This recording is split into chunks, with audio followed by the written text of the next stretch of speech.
Akkam jirtan daawwattoota Gadaa News Network kun qophii addaati nyaarraatiin artistoota Oromoo gameeyyii lama qabadhee isiniif dhiyaadheetiin jira. Artistoonni kunneen Muktaar Usmaanii fi Haayiluu Kitaabaati.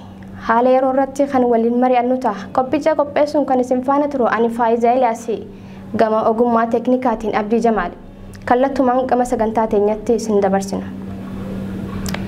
Tolemee kabajamoo artist Muktaar Usmaan akkasuma artist Haayiluu Kitaabaa yeroo teessanirraa wareega kafaltanii wayita nuti isin barbaannetti argamuu keessaniif maqaa daawwattoota keenyaatiin jalqabee isin galatoonfachuun barbaada.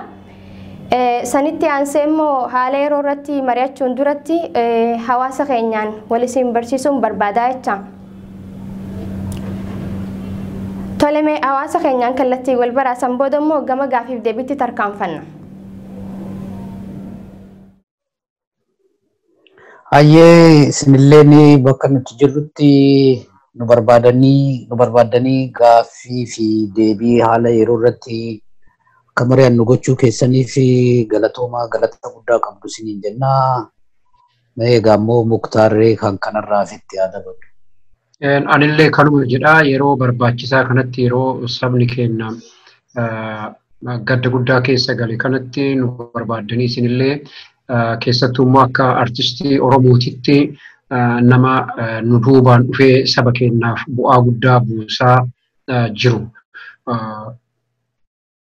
Nafa keenya, qaama keenya, ija keenya ka ta'e wayita dhabnetti akka Oromoottis gaddinummoota akka ogummaatti akka hiriyyaatti nama jabaa waan dhabnee gadda guddaarra wayita jirrutti nu waamuu keessaniif yaada keenya uummata keenya akka ibsinu nu afeeruu keessaniif hedduu galatoomaa isiniin jedha. Galatoomaa mee yeroo ammaan tana Oromiyaan gaddaan liqinfamtee jirti. Artistii ija Oromoo ta'e tokko dhabde. Artistii qofaa miti. Falmaa mirga dhala namaa dhabde yeroo ammaan tana. Mee isin akka artistii Oromoo tokkotti kaayyoon ajjeechaa Haacaaluu Hundeessaa irratti raawwatame kun maali jettanii yaaddu laata?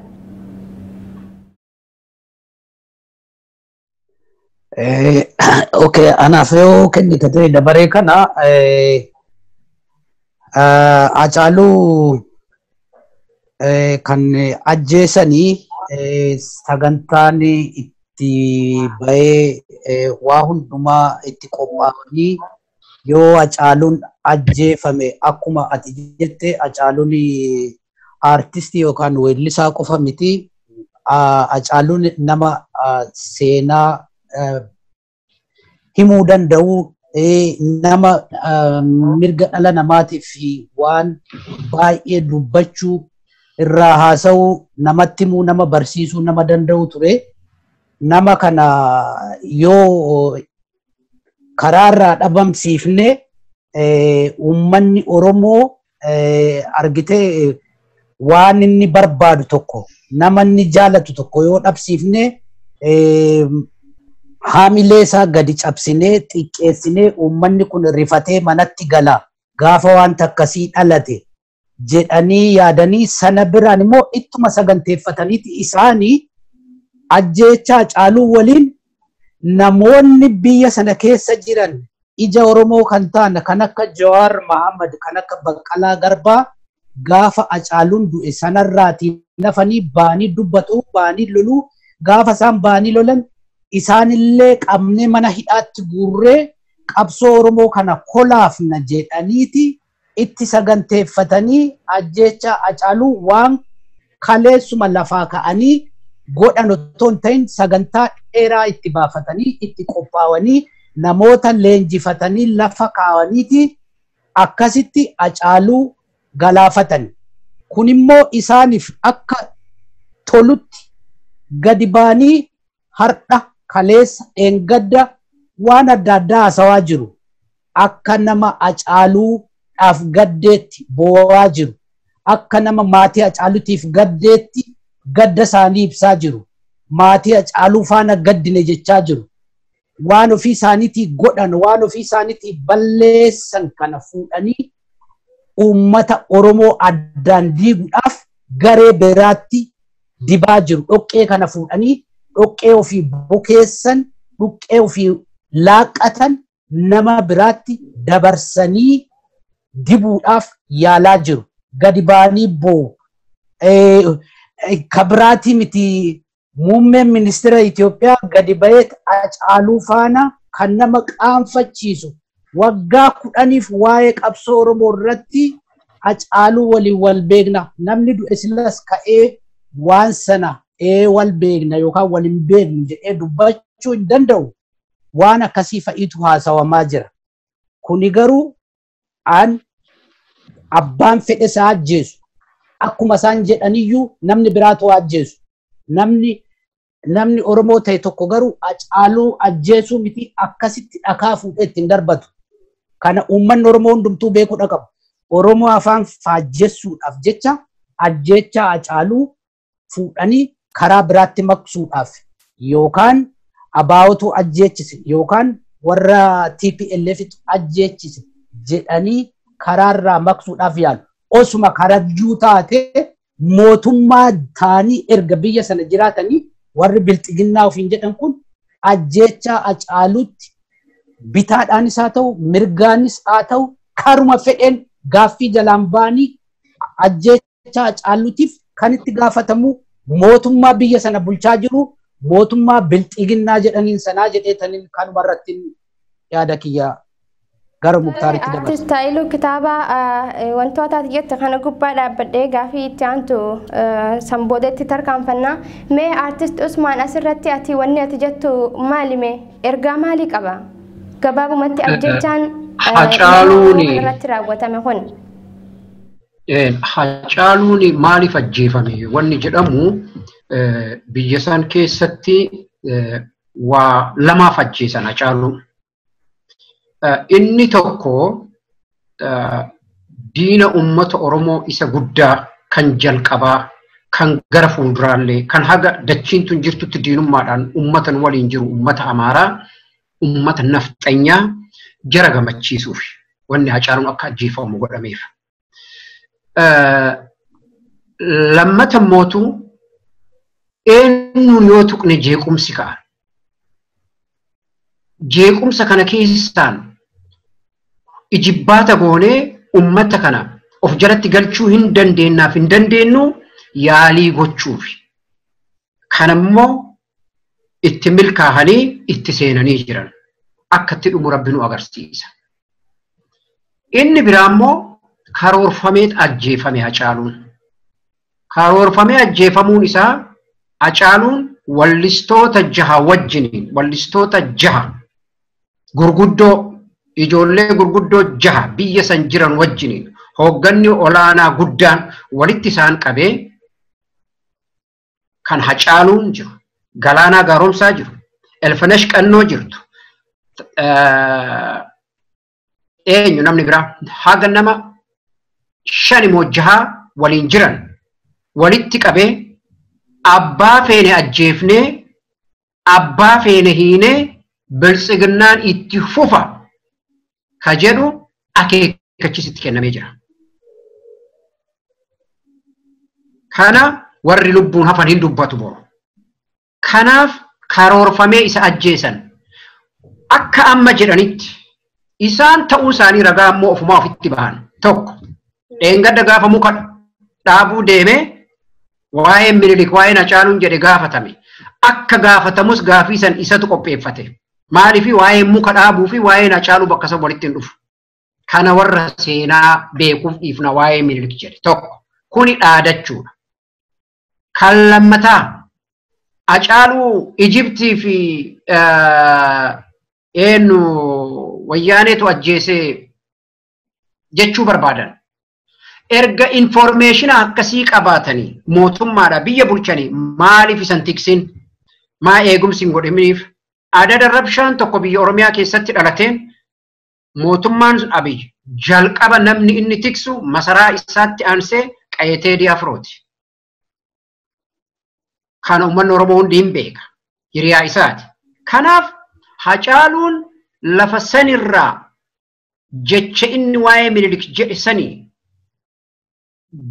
warra soddaa isaa garaa qabbaneessuuf Oromoo garaa gubuuf ta'e jedhameet Haacaaluun ajjeefame. Haacaaluu ebeluut ajjeese diraamaa akkanaa quufee jira Oromoon. Diraamaa nama ajjeesanii qabsaa'ota Oromooti Haacaaluu ajjeesee Oromoon quufee jira. Kun dhaloota sanii miti. Dhaloota abbaan fedhe akka fedhetti sobuu miti. Erga Haacaaluu namni ajjeese dhuguma Abiy mootummaan Biltsiginnaa mootummaan naannoo Oromiyaa erga Haacaaluu namni ajjeese Haacaaluu maaliif du'e jedhee uummata ba'e maa ajjeesan? Silaa uummata waliin dhaabachuu hin qabanii? Dhugumatti erga Haacaaluu quudhanii. Akkamitti Jawaariin Haacaaluun maaliif du'a jedhee gaafate hidhan? Baqqalaa maa hidhan? Hooggantoota adda bilisummaa Oromoo maaliif itti marsan bakka jiranitti? Dr. Mararaa maaliif qe'ee isaatti marsan? Gaazexeessitoota OMN maaliif hidhan? OMN maa cufan? Karoora isaan dura baafatanii lafa kaayan Haacaaluu tuqna ummanni ol ka'a achi waan barbaannu kana dhaamsina. Jarri kun yoo akkanatti tufee biyyi tuni nu harkaa baate nun dhiisan. Namni hamaan nama hunda hamaa se'a. Warri hooggantoota Oromoo amma isaaniidhaan kuni uummata hamaa miti. Uummata gaarii. Osoo hamaa ta'e carraa kanan qaban Abiyyifaa mana hidhaa ture manni isaanii. Kanuma Galatooma mee asirratti dubbii ati jettee irra dhaabbadhee gaaffiin qaba fakkeenyaaf wayitaa muummeen ministeeraa duula biqiltuu dhaabuu san irratti wanni inni dubbate seenaa namoo beekuuf haadhiifnuu jee yakka Minilik uummata Oromootti irratti raawwate uummanni Oromoo ni irraanfate je'ee yaadeeti moo maaliif kana godhuu danda'e Abiy Ahmad Ali kana keetti yaadee dubbateef maaliif harma muraa anoleetiif harka muraa calanqoo uummanni Oromoodhaa waan irraanfatee itti fakkaate tuffiidha jechaadha hunnu biratti beeyta. Mee isin kanarratti maal jettanii? Jalqaba sirraa hin eegala Haayiluu. Eegala argitee Abiyyi kana waan gochaa jiruu fi wallaaleeti miti uummanni Oromoo seenaa boonsaa akka qabu seenaa guddaa akka qabu wallaalee osoo hin ta'in isaaf amma warra soddaa isaatii yoo gammachiise uummata Oromoo cinaatti qabee warra soddaa isaatii yoo gammachiise irra gammada namni kun malee Minilik harka muraannolee waa'ee calii calanqoo kana wallaaleeti miti kabiraati miti dabballoonni isaanii kana yeroo baay'ee namootatti dubbachaatiin hin jiran himaafin illee ture namaan illee wan dhabe waa'ee goobana daacee kaasaniiti goobana daacee uummata giddu galeessaa uummata tuulamaa xiqqeessuudhaaf warri gara dhiyaarraa dhufan goobana daacee maqaa balleessu malee goobana daacee goota Oromooti jagna Oromooti jedhaniiti dabballoonni isaanii deemanii nama barsiisaa jiru. Garuu wanti isaan wallaalanii boodatti afanii jiran jarri kuni kan si dhibu bara dargii bara mallasaan fayii dhufanii biyya sana qabatanii uummanni Oromoo saayikooloojikaal meentaalitii sadarkaan inni irra jiruu fi ijoollee dargaggoo amma jirtu kana madaalanii adda baasuu dhabuu isaaniiti kan isaan balleessaa jiru. Dargaggeessi amma jiru laale rakkinaan kan qarame barumsaan kan qarame waa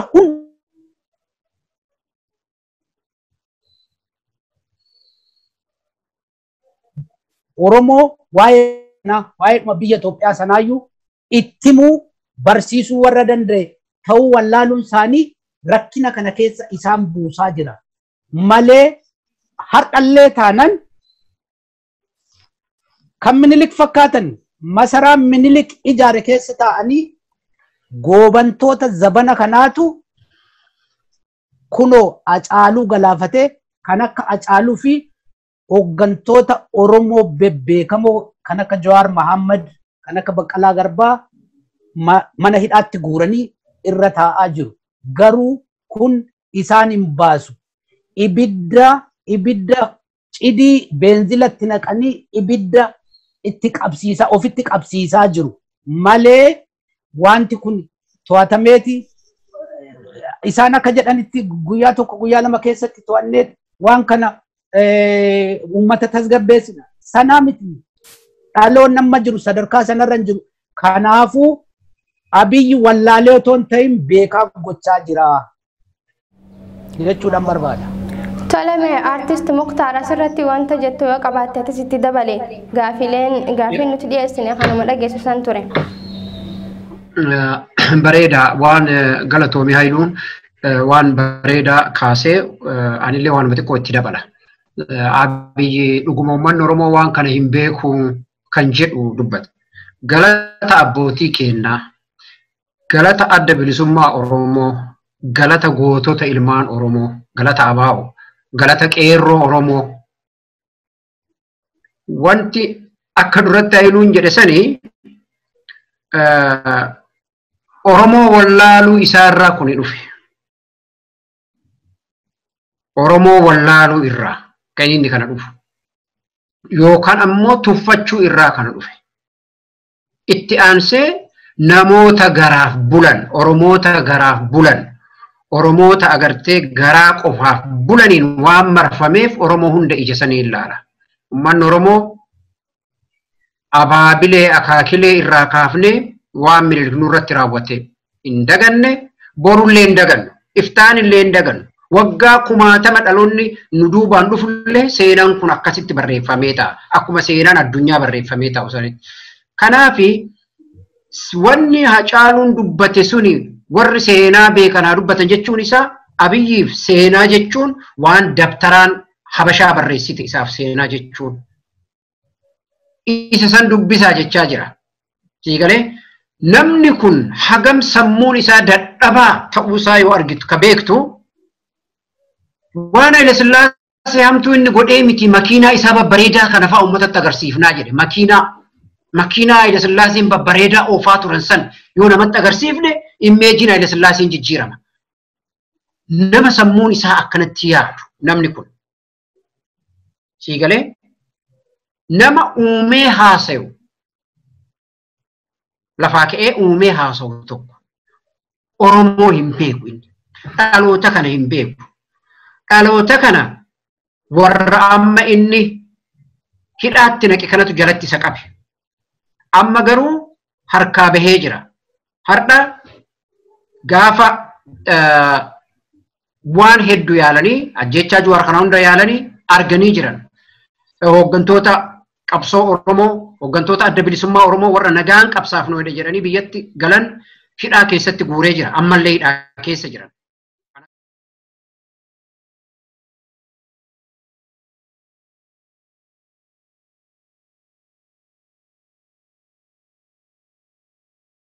Seenaa keenya qajeelchinee beekna. Qajeelchinee beekna. Mee sumarra dhaabbannee uummanni Oromoo haala ulfaataa keessummeessaa ture. Keessumattuu qabsoon waggoota 4 dabre osoo adda hin dhaabbatin haala dinqisiisaa ta'een gaggeeffamaa ture. Waggaa 2 keessatti akka nama qabsoo taasisee hin beekne tokkotti wareegamni nuti kafallee hundi irraanfatamaa jira. Qeerroon Oromoo hedduun ajjeefamaa jirti biyya keessatti namoonni ijaaf eeggataman ajjeefamaa jiranii. Mee asirratti uummanni Oromoo maal godhuu qaba jettanii yaaddan isini? Mee Haayiluu kana isinirraa hin jalqaba ammas. Kuni gaaffii deebii dheeraan barbaachisu. Kana uummanni Oromoo amma jalqabee jira qabsoo itti muddee itti fufuudha qaba. Dhaabuun qabu. Maaliifini har'a nama muraasa dhabnee nama amma ta'e irratti dhabnee irratti wareegnee qabsoon kun bakka gawaan qabuufu qabsoo kana itti jabaannee amma dandeenyu warri biyya alaa jirru qabeenyaanis waan deeggaruu dandeenyu qabsoo kana cinaa dhaabbannee qabsoon kun akka fiixaan bahu gochuudha. Kana booda duubatti ilaa waan tokko jala muree waan hin dubbachuu barbaadu walitti hidhannaan Itoophiyaa fi Oromiyaa kana booda hin jiru. Nuti waliyyuu hin beeknu. Walin beeknu nuti uummanni Oromootii fi uummanni Itoophiyaa jedhamu suni walin beeknu. Kan sirban waggaa 15 dura weellise sanan si yaadachiisan. Nu biyyi keenya Oromiyaa eessatti beekna Itoophiyaan ollaa keenya. Kana booda nuti uummanni Oromoo Itoophiyaa wajjin waan walitti hidhannuuf hin qabnuyyuu arginee jirra. Uummata nu nyaatu, uummata nu ajjeesu, waraabessa nama fakkaatee seexana ta'ee kan wajjin jiraachaa ture faana jiraachaa jirra. Maaliifin qe'ee keenya irratti dhufanii qabeenya keenya irratti dhufanii nu nyaachaa nu ajjeesaa nurraati immoo waan nuti qabnu. Takkaa uummanni kun ilaa yaa Oromoo uummanni kun takka Oromoo akka Itoophiyaatti lakkaa'ee hin beeku. Garuu lafa Oromiyaa kana guutuu Itoophiyaa jedhee waamuu barbaada. Uummata Oromoo ka barbaade kaaniniin uummata musliima ta'een uummata ilaa waan tokko beeku waan nurra jiru. Uummanni musliimaa biyya Itoophiyaa sana keessatti akka sababa biyya biraatii dhufetti. Uummanni Oromoo walumaa galatti akka biyya biraatii dhufetti. Akkasitti qoqqoodanii lafa kaanii uummata keenyaan gabroomsaa turan. Kanaaf nuti Itoophiyaa wajjiniin kana booda walitti hidhannoon qabnullee raawwateera. Ajjeechaa Haacaaluu irratti raawwatee jira. Dhiigni Haacaaluu immoo Oromiyaa bilisoomsetti biyya walabaa tokko arganna. Kanaaf qabsoo keenya jabaannee itti fufu qofatu nu baasa. Wanti biraa wanti nu baasa. Fale artist Mukhtar Usman asoome dhimma kanarratti maal jedhu? Haayiluu fixee jira beektaa? Ani waan gabaabduu irratti dabalu maal inni uummanni Oromoo dogoggora guddaa hojjenne. Yeroo tokko waan Rabbiin harkaan si ga'e haqa kee akka hin taanetti yoo balleessite Rabbillee itti si gaafata. Maal jechuu barbaadeeti? Bakki itti banne waggaa lamaan har'aa nama nuu du'e dhiifnee, nama nuu wareegame dhiifnee, nama nuu qabsaa'e dhiifnee warra nu ajjeese, warra lammii keenya lafarraa duguuge gana 28 ergamtuu wayyaanee ta'ee nu darare jara kana bakka kennineef. Kuni yakka guddaa, kuni cubbuu guddaa, kun dogoggora guddaa. Kuni darbe amma hoo maaltu Oromoo baasa? Ifaa ifatti walitti himuu qabna. Sodaachuu hin qabnu. Akka namoonni siyaasaa godhatan kana godhachuu hin qabnu. Oromootti adii himuu qabnu. Wanni Oromootti himnu maaliin? Oromoon waraanni Oromoo gaara keessa jira. Qeerroon Oromoo deemee itti makamuu qaba. Namni qawwee hin qabne, namni hin hidhanne bilisoomuu hin danda'u. Ka olola itti oofanii gadi xiqqeessanii miti waraanni Oromoo bosona keessa jiru. Gujii keessa kan jiru, Wallagga keessa kan jiru. Kana qeerroo Oromootti himamuu qaba. Sibiilaan nu cabsan, sibiilaan haqa keenya deeffanna. Waraana bilisummaa Oromoo jaallan qabsaa'ota Oromootiin shira Abiy itti beekanii waraana itti banan qeerroon Oromoo itti makamee waliin loluu qaba. Poolisiin Oromiyaa ilmaan Oromoo dhiiga Oromoo qulqulluu ka qaban.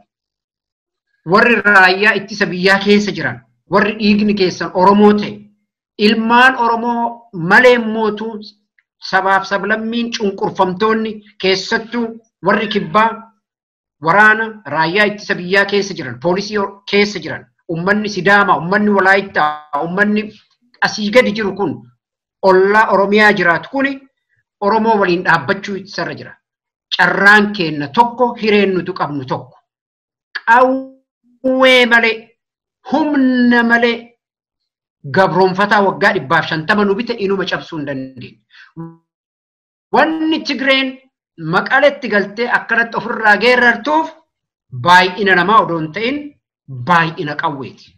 Sodaatamtee Abiyyiin takka jaarsummaa takka maalii isa ergisiistuuf sibiila gatee harkaa qabduuf Oromoon qawwee malee eessayyuu ga'uu hin danda'u. Irra deebi'een isinitti hima ilmaan Oromoo hundatti.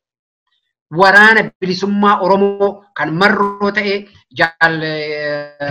jaallota karaa gujiitiin socho'an eessaan kaaba Oromiyaatiin ka socho'an itti makamuu qaba qeerroon kan humna qabu. bakka jirutti waan qabeenya mootummaa gubee barbadeessee balleessuu qaba. Qabeenya nafxanyaa gubee barbadeessee balleessuu qaba. Hidda isaanii Oromiyaa keessaa buqqisnu malee abadan fayyaan argannu. Egaa akkuma beekamu ajjeechaa gooticha Oromoo artist Haacaaluu Hundeessaa hordofee gameeyyii siyaasaa Oromoo kan akka Jawaar Mohaammed, Obbo Baqqalaa Garbaatii fi Hamzaa Booranaa dabalatee namoonni hedduun akka hidhamaniitu dubbatamaa jira.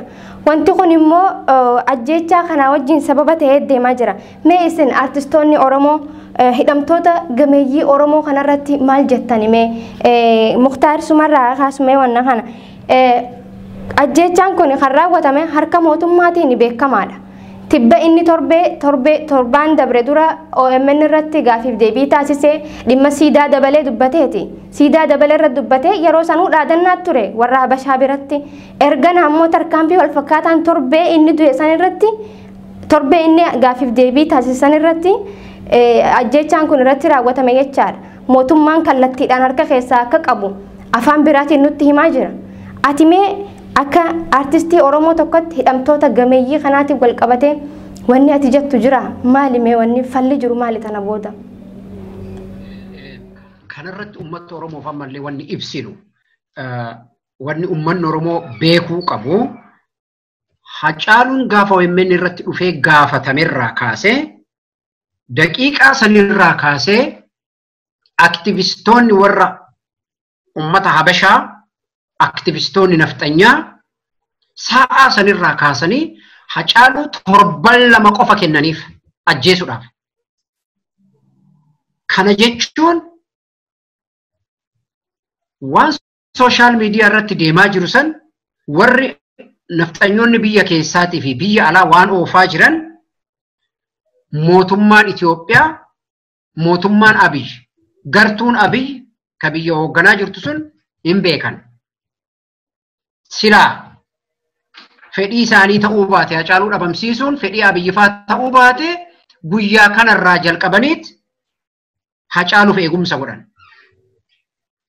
Haacaaluun akka inni lubbuu isaa balleessuuf itti dhaadatan waan beekaniif isaan wanni qopheeffatan maali? Bareedaa nafxanyaan Haacaaluu haa ajjeeftu nuti isaan gargaarree haa ajjeefnu achi balaatu biyya keessatti ka'a. Haacaaluun akka inni jaalatu hin beekan, akka balaan kun ka'u dursanii beekan. Sababaa kanaan Oromoon kaate hoogganni kun biraan hafu waan jedhaniif Jawaariinis Baqqalaas namoota barbaadan kiyyoo keessa ittiin galfannee ittiin hiinaa jedhan.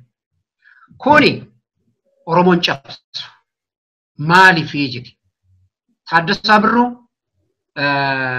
fi Koroneel Haayiluu harka hidhaniit gaazexaa irratti baasaa bayan. Zamanaa Hayilasillaasee harka hidhanii uummata keessa dhaabaa turan. Maaraga irraa ciranii salphisuuf jechuudha. Nuti amma warra akkasitti sababuu miti. Gootawwan keenya waan fedhan haa godhan. Jawaar du'uuf wareegamuuf biyyatti gale. Baqqalaan akkasi. Hundi isaaniitu akkasi. Warri jaarmiyaan Oromoo biyya keessa jiran hundi isaaniitu wareegamuuf galan. Du'uuf galan. Barri suni ka akka bara 91 jaarmiyaa adda bilisummaa Oromoo tooftaadhaan biyyaa baasan san isallee yaalan.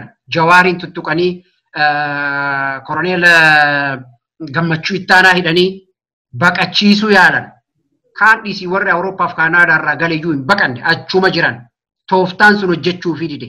Amma ijibbaata Jawaarii fi Baqqalaa hooggantoota Oromoo kanan baatii 4-5 waggaa tokko dura hidhaman walitti qabnee yakkamnee jirra, itti seennee jirra, yookaan isaan fixuu yookaan nuti du'u murtii jedhu murteeffataniiti ittiin Jawaariin fa'a qabuuf, ittiin dararuuf, Oromoo ittiin sodaachisuuf malee kuni waan haaraa ta'ee miti. Amma immoo Oromoo waan beekuu qabu. Fiilmii ajaa'ibaa tokko hojjetanii baasan. Kanaan dura fiilmii tokko The Hyena Night ka jedhu tokko hojjetanii turan warri wayyaanee.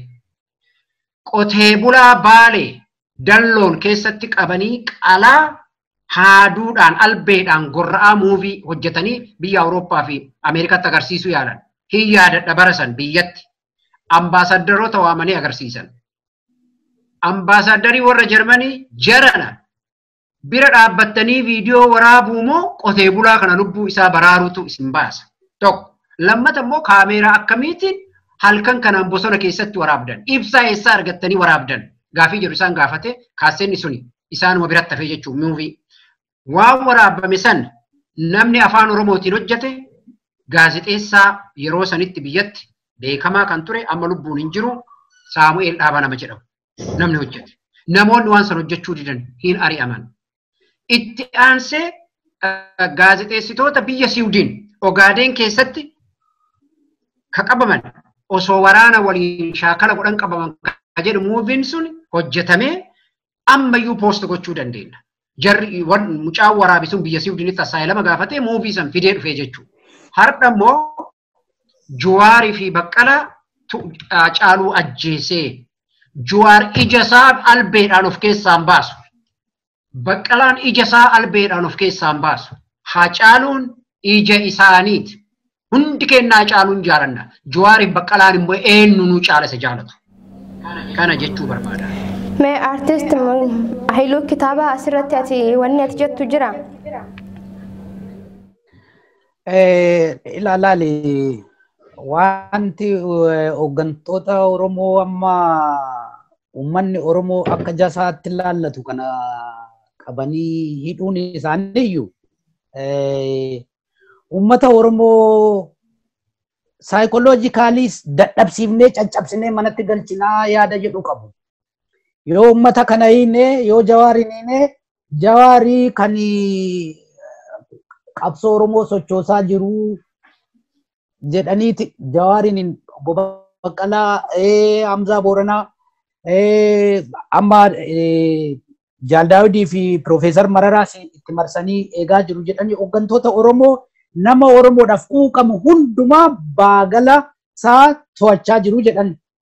Kuni itti fakkaateeti amma uummata kana yoo hiinee yoo sodaachifnee Oromoon manatti deebi'aa waa hundumaa to'annaa jala oolchina kontirool goonaa kanaaf kuni toftaan kun nu gargaaraa jedhanii yaadanii ta'a. Kunoo dhugumatti uummata Oromoo ni dadhabsiisa. Tarkaanfiin isaan fudhatan kuni uummata Oromoo ni dadhabsiisa. Kanan jechuun jira bari kun ilaali uummata Oromoo nama waliin kaareroo bari waa hundumaan qaramee qophaa'ee waa laali lubbuu kennu qeerroon biyya keessa jiru suni waa hundumaan barumsanii rakkinaan bal'inaan waa hedduu argee warra jirudha. Warra waliin waan kana taphachaa jira wallaaluu isaaniiti. Isaanuu wallaalodha. Kanaaf uummata kana hidhuun isaanii akka ofii yaadanitti uummata Oromoodha dadhabsiifnaa jedhaniiti. Garuu kun Oromoon dadhabsiisu. Jawaariin hidhan, Baqqalaa hidhan, hooggantoota adda bilisummaa Oromootti marsan, Baqqalaa Garbaa Profeesar Mararaa akkasitti marsan. Kuni uummata Oromootiif moor jabina argitee kabiraa dhala. Jawaar milee engadda Haacaaluu ajjeesanii miti. Haacaaluu mileenii meeqatu dhalatee bule. Kuni abadan isaan hin baasu karaarra hin jira warri kun karaarraa maqanii jiru gaafa aangoo kanattis dhufanii akka malleedhaan aangoo kanatti dhufanii garuu uummanni Oromoo garaa bal'aadha ture sana hundumaa bira darbeefit akka malleettis yoo dhufan tole ijoollee keenya meen waa hoogganan jedhee laalee waan barbaade sana argachuu dhabnaan fuudhee isaan tufamanii jiru warri paartii bilxiginnaa hoogganaa jiran kuni kabiraa waan hin dhaamuu barbaadu uummata Oromootiif qeerroo Oromootiif qeerroon Oromoo toftaa argitee ofiifis akka mallee akka hin duune uummanni Oromoos akka mallee akka miidhamne waan godhan hundumaayyuu seeraan waa yaadan sana akka itti bobba'anii godhan malee cal jedhaniitti ofiifillee aarsaan taane kaffaluun isaan irra jiru of eeggannoo godhachaa deemanii qabsoon uummata Oromoo daran itti fufamu daran caala jabaata malee hooggantoota Oromoo kana hidhaniidhaaf boodatti hin deebi'u warri kanayyuu xiinxaluu hin dandeenye jira. Tole mee akkuma beekamu battala ajjechaa raawwatanitti erga gooticha Oromoo Haacaaluu Hundeessaa ajjeefame booda reefka isaa battala Finfinnee irraa baasanii gara iddoo dhaloota isaa Ambootti geessuun kunoomee ergaa maalii of keessaa qaba? Finfinneen Oromoof haraama taateeti moo maali? Finfinnee keessatti dhalli Oromoo tokko awwaalamuu hin danda'u. San booda immoo humni mootummaadhaa kan hidhate dirqamaan fuudhee helikoophteraan naannoo Oomachoo Jaamutti geesse. Wanti kun mee hiikoo siyaasaa maalii qaba? Kuni akkuma duratti isiin jedhe sani karoorfamee waan godhame. Haacaaluu ajjeesuun karoorfamee godhame erga ajjeesanii booda immoo Haacaaluun akka Finfinnee keessatti hin awwaalamne godhan.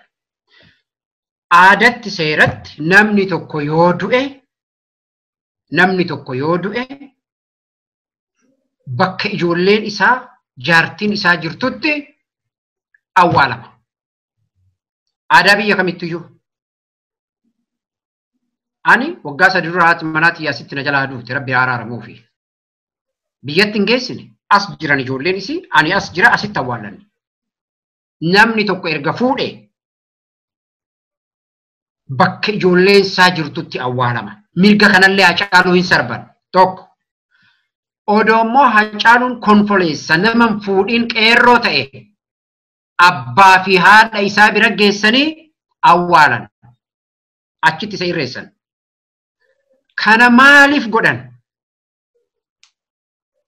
Akkuma siin jedhe Oromiyaa Finfinnee irraa Oromoon homaan qabdu kan afxanyaan jettu san isaanii mirkaneessuuf kana gaddisiise garuu ka garaa kiyya na gube.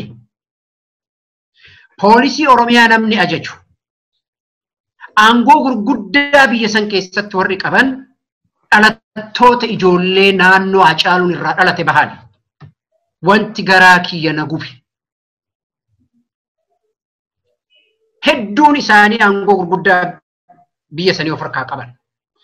Warra naannoon Haacaaluun irraa dhalate irraa dhufan. Dhugaa walitti muuf yoo ta'e. Kanumallee dhaabsisuu dadhaban. Kana itti aansee Amboo dhaqee immoo reeffi isaa deebisanii zarii biraa eessuma isaa itti dabalanii ajjeesan. Eessa jiran warri kun garaaf bulan.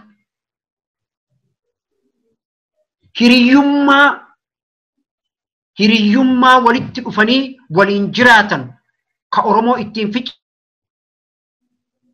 ficcisiisantu Haacaaluu reeffa isaa irratti illee yakkatu hojjetame.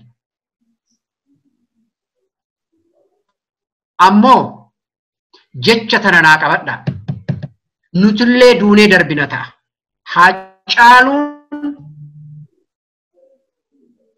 lafeen isaa bakka siidaan Minilik dhaabbate sanitti dhufee deebi'ee dhaabbata guyyaa tokko.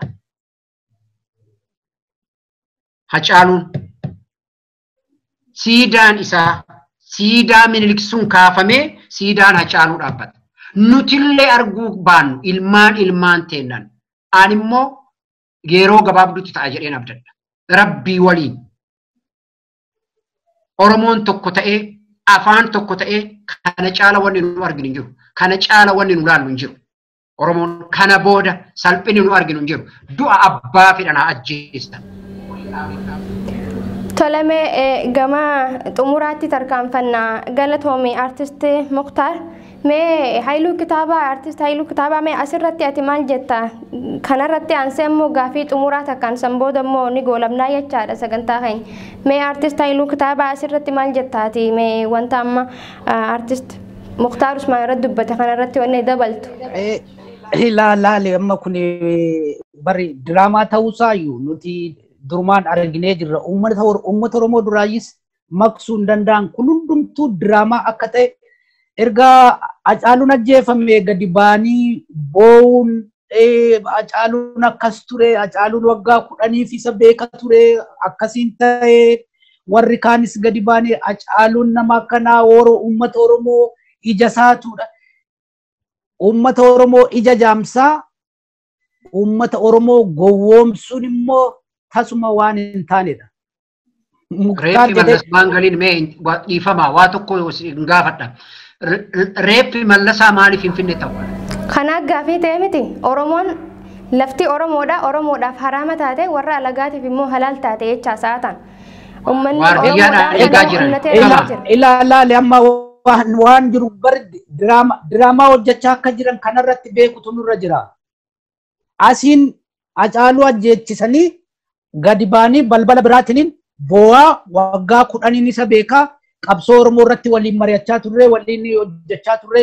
Inni kaan immoo reeffa Hacaaluu irratti ofii isaaniitiif wanjala guddaa badii guddaa hojjetaniit kaleessa Jawaarii fi Baqqalaa Garbaatu reeffi isaallee akka seeran bakka dhalatetti hin dhaqee hin boqonne karaa irratti akkana godhanii humnaan makiinadhaan deebisanii galchaa turan.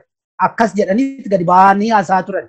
Pireezidaantiin naannoo Oromiyaa Shimallis Abdiisaa akkas jechaa ture. Galgala gadi ba'ee warri sana godhan seera jala oolanii jiru, seeraan gaafatamu jedhee akkasitti gadi ba'ee booksaa ture.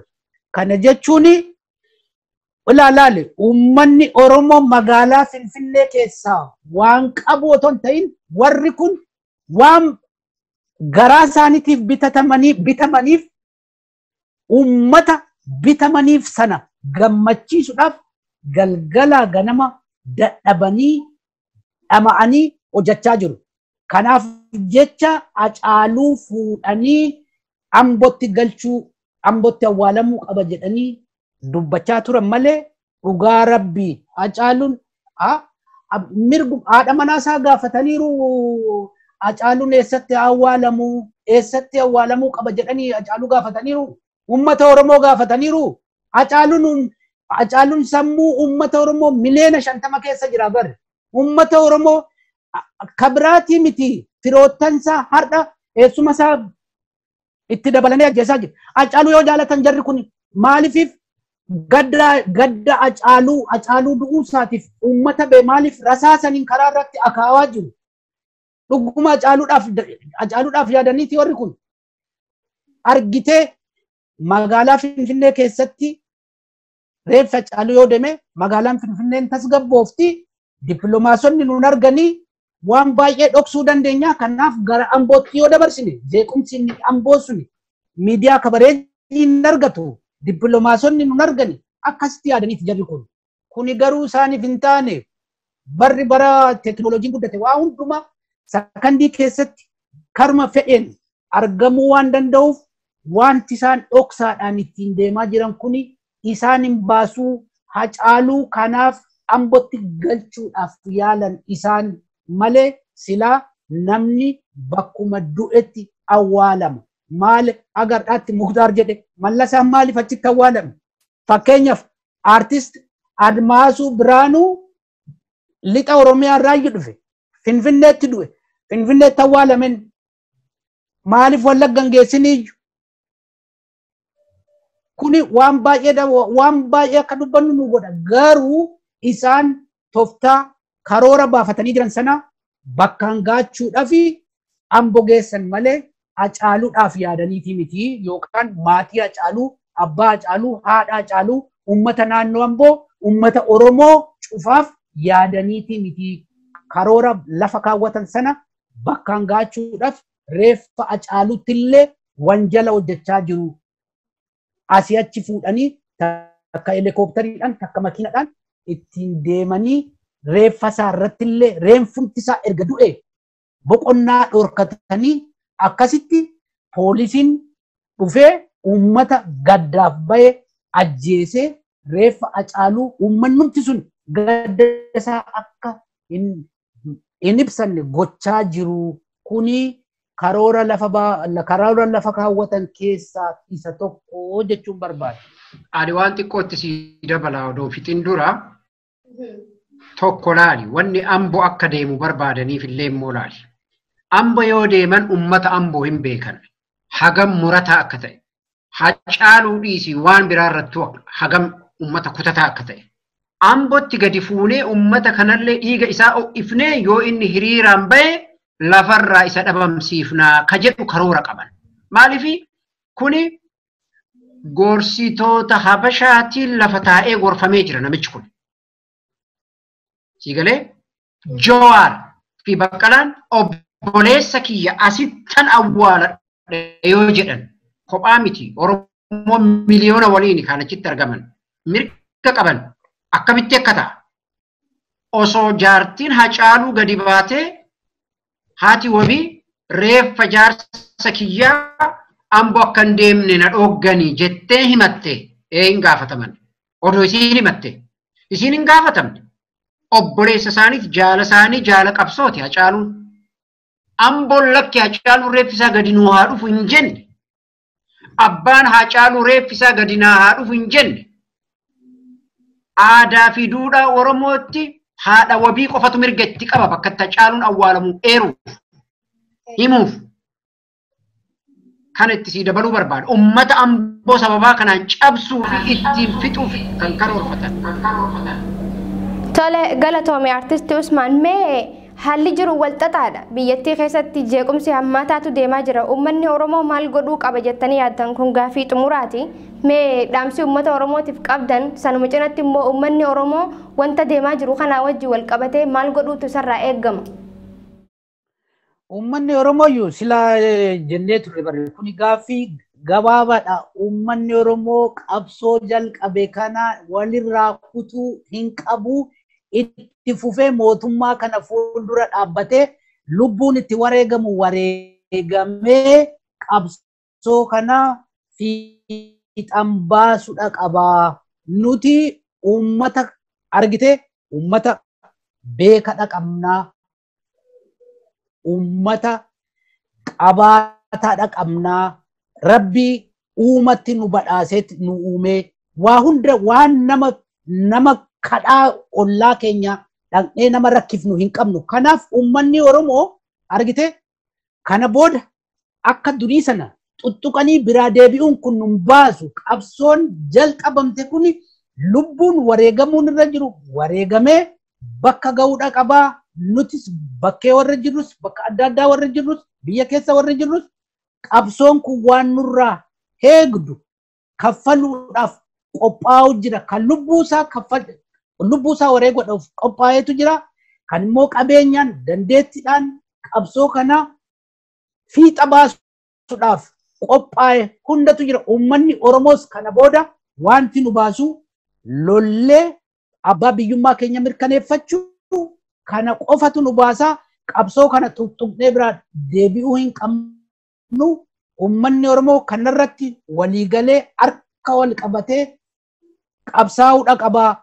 Amma diina gammachiisuudhaaf yookaan immoo warra nafxanyoota sodaa Abiyyi jechuudha. Isaan gammachiisuudhaaf warri galgalaa ganama dadhaban kunilleen karaan irra deemaa jiran isaan akka hin baasne beekanii uummata Oromoo fixuu ajjeesuurraa haa dhaabbatan. Kun hin ta'u taanaan ofii isaaniitiif illeen kana keessatti itti gaafatamummaadha qabu. Lammata kana jalaallee hin baan isaanillee warra dhumatu keessaa warra uummanni Oromoo jalqabarraa seeratti dhiyeessees haa ta'u waanuma fedhen warra kana keessaati bakka tokkotti hin baane ta'uu isaanii beekanii uummata Oromoo irraa waan uummata Oromoo irratti labsanii ajjeechaa fi waan adda addaa irratti labsanii jiran kana atattamaan dhaabuudha qabu. Uummanni Oromoo immoo akka afaan faajjee isaan sila waa tokko jedheetaniin ture.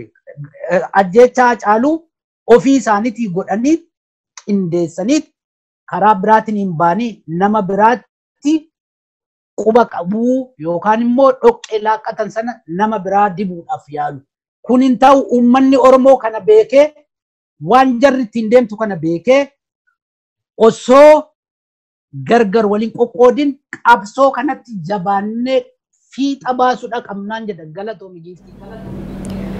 Galatoomi artist Haayiluu Kitaabaa mee gama xumuratti geenyee jirra already mee artist Muktaar Usmaan asirratti uummanni Oromoodhaa maal godhuu qaba jettanii wayita uummanni keenya humna mootummaatiin weerarritti gaggeeffamaa jiru kana jeequmsi biyya keessatti hammaatee jira ofiif ajjeesee uummata nagaa irratti maali paartilee nagaa irratti himannaa dhiyeessaa jira mootummaani mee isin asirratti uummanni Oromoo maal godhuu qaba jettanii ergaan isin qabdanoo maali? Akkuma duratti jenne uummanni Oromoo filannoo tokko qaba. Filannoo tokko qofa qaba. Filannoon tokkichi inni qabu qawweedhaan gabroomne qawweedhaan qofa ofirraa kaasuu dandeenya jara kana. Wanni ani qeerroo Oromootiidhaan irra deebi'an mallee. Jaarmiyoonni Oromoo ka ijaaramanii biyya keessa jiran dhaggeeffadhaa jala deema. Waraanni bilisummaa Oromoo Finfinnee irraa fagoo miti kan jiru. Gammoojjiin Salaalee, gammoojjiin Mogor, gammoojjiin laga Dullaa, gammoojjiin laga Diimaam, gammoojjiin Baddaan Gujii, bosonni Wallaggaa waraana Oromootu keessa jira. Itti makama, itti dhaqaa. Bakka jiranitti mootummaa kana saabotaaj godhanii Finfinnee isaan nafxanyaan itti guutte tana karaa itti cufuun, ibsaa irraa kutuun, bishaan irraa kutuun.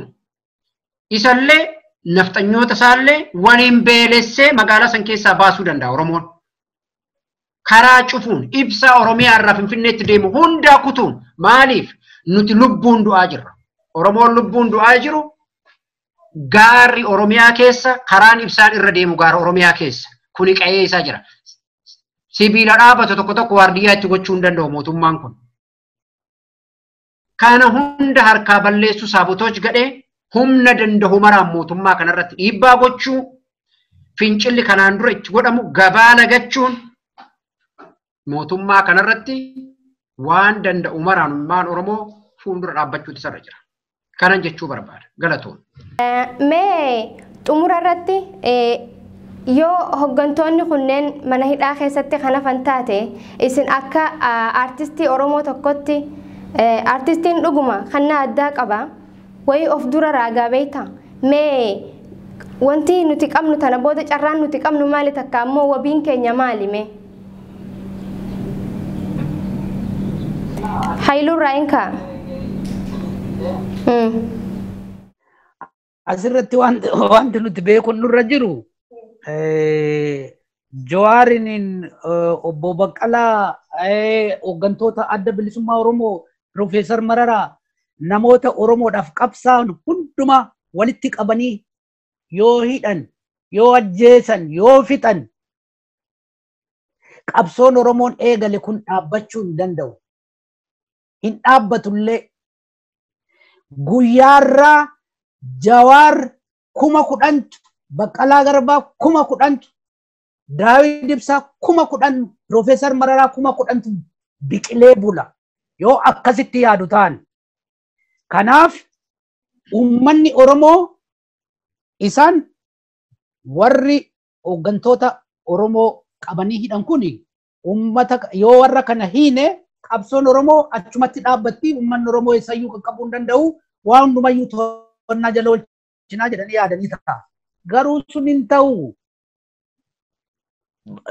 Barri nuti keessa jiru bara jaarraa 21ffaadha. Jaarraa 21ffaatti immoo wanta akkasii abadanuma hin ta'u. Kumaatamaan dhalataa warri qabsaa'onni kan akka Jawaar kumaatamaan dhalatee bula. Halkan tokko keessatti argitee kanaaf jecha waan isaan hidhaniidhaaf qabsoon Oromoo duuba deebi'u yookaan uummanni Oromoo haratee xaxatee mana galee arrabas afaansaa ukkaanfamee taa'u yoo itti fakkaate kun ammallee dogongora guddaadha. Akkasitti yaaddu taanaan ammallee dhiisuu qabdu jenneeti ittiin warra kanatti. Kanaaf hoggantoonni Oromoo hidhamuun isaanii daran qabsoo Oromoo finiinsee ilaalaalu itti dabalaa deema malee wanti irraa hir'isu hin jiruun jedhe. Galatoomii artist Haayiluu Kitaabaa artist Muktaar Usmaan mee asirratti wanta jettuu fi samboodarra xumuratti kunne jechaadha ni fixanna dubbii teenya addaan. Waa tokko beekamutu irra jira kan durillee beekamu. Qabsoon kan qabsaame kaayoodhaaf kaayoo qabateeti namni ka qabsaa'e. Beekuu qaban. Baqqala Garbaa, Daawud Ibsaa, Dr. Mararaan qabsaa'oon Oromoo marti. Waggaa kana hunda kan qabsaa'anii bara kana mara ka qabsaa'anii fi aangoo fi miti. Aangoo odoo barbaadanii warra amma biyya bulchan kana caalu barumsaanis ekspiriyaansiinis uummata kana caalan. Garaan bulanii jara waliin biyya hoogganuu danda'u turan. Kaayoodha. Kaayoon suni galma qabna nuti.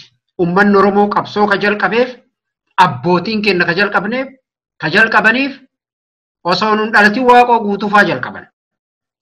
Bara nuti ijoollee xixiqqishuu adda bilisummaa Oromoo 91 biyya dhufe. Itti guddannee itti dulloomnee jirra. Ijoolleen nu duubaan Haacaaluun ganna 34 moo 33 rabbi isaa araaramu. Itti ufa ijoollee tan akkasitti guddifne. Kuni jiraachuu fi du'u wareegamuu Baqqalaa fi Jawaar yookaan hooggantoota irratti kan hidhamee miti qabsoon keenya. Jawaar 1000tu jira, Daawud 1000tu jira, Baqqalaa 1000tu jira. Joornaalistoota amma hidhaatti guuran har'a 1000 itti jiran, 1000 itti biqilan. Wanni isaanii galuu dide garuu isaanuu abjuu Minilik bakkaan geenna jedhanii qabsaa'an. Isaanuu abjuu Minilik bakkaan geenna jedhanii ka qabsaa'an nuti immoo biyya teenna haqa keenna deeffachuuf wanni duubatti nu deebisu hin jiru. Galata qabsoo Oromoo, galata wareegamtoota Oromoo, galata adda bilisummaa Oromoo kan hunda keenna nu hore qabsootti nu bobbaase. Ibidda sanniin keessaa warra dhalate. Jawaar warra nadhii gammadaa biraa dhalate. Baqqalaa Garbaa akkasi. Marti isaaniitu akkasi. Jireenyaa fi du'a yookaan wareegama Baqqalaa Garbaatiin walitti dhufuu miti yookaan Daawudiin walitti dhufuu miti. Wanta gaafanne waan saamamne qabna, waan nurraa fudhatan qabna, waan san deeffachuuf. Har'a nuti deebisuu baanne ilmaan teennan deeffatti kana beekuu qaban. Kadhumaa qabsoon Oromoo hin xumurama. Injifannoo uummata Oromootiin. Wanni ani gaddu ammallee Oromoof hin gaddu. Qabsaa'ota wareegamaniif hin gaddu. Jara kanaaf gadda. Warra garaaf jedhee Oromoo ajjeesaa jiruuf. TPLF biyya qabdi Maqaleetti baqatte. Dubbiin gaafa jabaatte warri kun nafxanyaan Finfinnee jirtu Gondaritti galte. Obboleewwan kiyya bakka itti galtan. Bakka itti galtan isinillee turru seenaa ilmaan keessan ittiin jiraattu maqaa keessanii dhokachaa baqachaa akka mangistuun Zimbaabwee keessatti taasisan barri kun nama ajjeesanillee baqatanii biyyatti taa'anii miti baratti taa'anii miti. Har'a miidiyaan Awurooppaa keessa jiru televezyiinni Awurooppaa keessa jiru kan dhimma biyya keenyaa hin gabaasin hin jiru. TV gurguddaan biyya kanaallee gabaasaa ture. Gaazexaan gurguddaan biyya kanaa gabaasaa ture. Addunyaa maratu gabaase. Har'a nama ajjeesee namni tokko biyya kanatti dhufee jiraachuu hin danda'u as jirra. Kanaaf kanallee yaaduu qaban. Kanallee yaaduu qabdan. Qabeenyi saamanii fudhatanii baqatan hin jiru. Lubbuun nama ajjeesanii baqatanii biyya biraa ittiin jiraatan hin jiru. Ammallee yeroon isin jalaa hin dhumne. Wareegama ilmaan Oromoo irraa dhaabaa, xiqqeessaa, koottaa deebi'a, araara buusaa ammallee hiikaa warra hiitan. Oromiyaan Oromoodhaan malee kana booda Itoophiyaa waliin araaramtee ima hin bulle. Dhiigni Haacaaluu Hundeessaa maqasii yookaan magaazii Oromiyaa fi Itoophiyaa addaan kute kadhumaati. Galatooma. Wanti tokko asirratti itti dabala kan Muktaar jedhe irratti argitee amma barri kun bara itti qabeenya saamanii yookaan lubbuu namaa galaafatanii biyya Awurooppaa yookaan immoo biyya Afrikaa biyya adda addaatti Eeshiyaatti baqatanii jiraatanii miti kan inni jedhu mirkaneessuudhaaf bara 991 Ruwaandaa keessatti jeequmsa amma sanaa namicha kaasee baqatee qabeenya saamee Faransaay keessa taa'aa turetu dhokatee of jiree otoo taa'ee jiru qabamee ganna 85tti qabamee mana hidhaatti darbamee jira. Kanaaf warri uummata Oromoo gurguru maal jette? Hanga fedhe turullee abbaan cubbuu numa ba'an jee gaafa qibe. Inuma ba'a. Kanaaf amma warri uummata Oromoo kana gurguratanii abashoota faana uummata kana jeeqaa uummata kana ajjeesaa jirtan ilaa adara rabbii fi waaqaaf lafaan isin qabna ammallee yeroon isinitti hin darbine dhiisaa irraa deebi'aa uummata Oromoon ajjeesinaa keessaayyuu raayyaa ittisa biyyaa keessatti warri dhiiga Oromoo qabdan poolisoonni naannoo Oromiyaa uummata keessan cinaa dhaabbadhaa. Kana dura bara waggaa 2 dura qabsoo deemaa ture keessatti galata guddaadha qabdu poolisoonni naannoo Oromiyaa qabsoo uummata Oromoo deeggaraa turtanii har'alleen waan sanan dagatinaa qabsoo uummata Oromoo kana cinaa dhaabbadhaa. Dhiiga Haacaaluu Hundeessaatiin Oromiyaan ni bilisoomti. Kanaaf amma dandeenyutti qabsoo kana gargaaruu utubuu bakkaan ga'uu qabnaa. Qabsoon kun itti fufee yeroo gabaabduu keessatti biyyi keenya bilisoomtee ija keenyaan arginaa. Fayyaa naa ta'a galatoomaa. Tole galatooma isin lamaanuu yeroo keessanirraa wareega kafaltanii wayita nuti isin afeerretti sa'a keenya kabajanii nu dhufuu keessaniif maqaa daawwattoota keenyaatiin hedduu isin galatoomfannaa. Yeroo gaarii qabadhaa isiniin jaa. Tole gaa daawwattoota keenya kabajamoo fi jaalatamoo sagantaan irraanti nagaggeessaa turre kanuma fakkaata. Sagantaa gaggeessuun isinii wajjin kan ture ani Faayisaa Eliyaas gama ogummaa teeknikaatiin Abdii Jamaal ture. Sagantaalee wal fakkaatan hanga walitti deebinutti sagantaalee GNN tanneen hafti waliin turtii gaarii isiniif hawwina.